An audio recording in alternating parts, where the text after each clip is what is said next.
नमस्कार, मैं पवन कुमार दुबे, प्रदेश सचिव राष्ट्रीय किसान मंच। आज एक मुद्दे को लेकर आए हैं। लगातार हो रहे किसानों के साथ अत्याचार को कितना बर्दाश्त किया जाए, ये थोड़ा सा कहना मुश्किल है। आज भी एक ऐसी दुर्दशा हो रही किसानों की। ये एक नहर है जिसको रसुल्हा माइनर कहते हैं। जो रसुल्हा माइनर है वो इसके प्रारंभ से लेकर के प्रतापपुर हुसैनपुर मार्ग तक लगभग दूरी 2 किलोमीटर के आसपास आती है। यहाँ पर पीडब्ल्यूडी एक सड़क का निर्माण कर रही है। एक बार उधर कैमरा कीजिएगा। इस निर्माण की किसानों को कोई पूर्व सूचना नहीं दी गई, न ही नहर विभाग के द्वारा और न ही पीडब्ल्यूडी के द्वारा।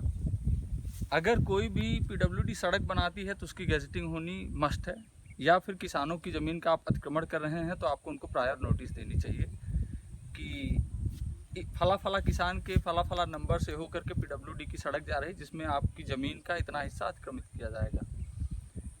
ऐसी कोई सूचना तो नहीं हुई। सूचना नहीं होने के साथ साथ समझिए कि जेसीबी काम करने लगी। लोगों की लगी हुई फसल, जो कि धान की फसल है, उसको बर्बाद कर दिया गया है। स्थिति ये है कि किसान आए, देख कर गए, उन्होंने रोकने का प्रयास भी किया, लेकिन ये भी होता है कि सरकार से लड़ाई कौन करे, सरकार के खिलाफ बोले कौन। आजकल सरकार भी जिस तरह से कार्य करे, हम सब कार्य प्रणाली से वाकिफ़ हैं। अब समस्या ये है कि किसान कितना सहे। जो नहर है इसका भी मुआवजा आज तक लोगों को नहीं मिला। अधिकतम 20 से 30% लोगों को मुआवजा मिल गया। ये वो किसान हैं जिन्होंने, मान लीजिए कि 3 बिस्वा ज़मीन गई और 1 बिस्वे का मुआवजा मिला, उसे उन्होंने ले करके स्वीकार कर दिया और शांत बैठ गए। उन 80% या 75% किसानों को आज तक मुआवजा नहीं मिला जिन्होंने ईमानदारी से मुआवजा देने की मांग की कि हमारी जितनी ज़मीन गई है उसका मुआवजा हमें मिलना चाहिए, न कि 4 बिस्वा 5 बिस्वा लेकर के हमें 1 बिस्वे का मुआवजा दिया जाए। इसलिए लगभग 75 से 80% किसानों का मुआवजा आज तक बाकी है। आज तक नहर का मुआवजा नहीं मिला। नहर के साथ साथ अभी जो आपको हमने सड़क दिखाई जिसका निर्माण हो रहा है, उसकी चौड़ाई लगभग जो है कहा जा रहा है कि 9 मीटर है, लेकिन जो कटान है उसके हिसाब से 9 मीटर से ज़्यादा तो मिट्टी डली है और लगभग 3 मीटर से ज़्यादा उसकी खंती हो गई है, जो बाद में पीडब्ल्यूडी कह देगी कि सड़क के साथ साथ खंती भी हमारी है। तो इस हो रहे अतिक्रमण का कोई हिसाब किताब नहीं है। किसानों के लिए कोई चर्चा नहीं कर रहा है, कोई बात नहीं कर रहा है। कल हमने ज्ञापन लिखकर एसडीएम कार्यालय में भिजवा दिया। एसडीएम साहब आजकल बैठ नहीं रहे कोरोना लॉकडाउन के चलते। उनके पीआरओ साहब को हमने हैंडओवर करवा दिया है।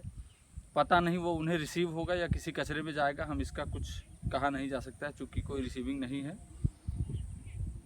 आज किसान सत्ता के माध्यम से हम ये अपील करते हैं कि प्रशासन जागे, किसानों के साथ इतना अत्याचार करना बंद करे। अगर आप सड़क का निर्माण कर रहे हैं, हमें कोई उससे जो है परहेज़ नहीं कि आप सड़क का निर्माण करें। आप नंबर 1 की सड़क बनाएं, आप मजबूत सड़क बनाएं, ऐसी सड़क बनाएं जो कभी टूटे ही नहीं। लेकिन जिस ज़मीन का आप अकारण ही अतिक्रमण कर रहे हैं उसका उचित मुआवजा मिलना चाहिए। किसानों के साथ अन्याय ना हो। अगर इसी तरह से अत्याचार और अन्याय होता रहेगा, अगर इस सड़क का निर्माण आगे बढ़ाया गया इस मिट्टी के बाद, तो राष्ट्रीय किसान मंच इसका पुरजोर विरोध करेगा, लोकतांत्रिक तरीके से इसका विरोध करेगा।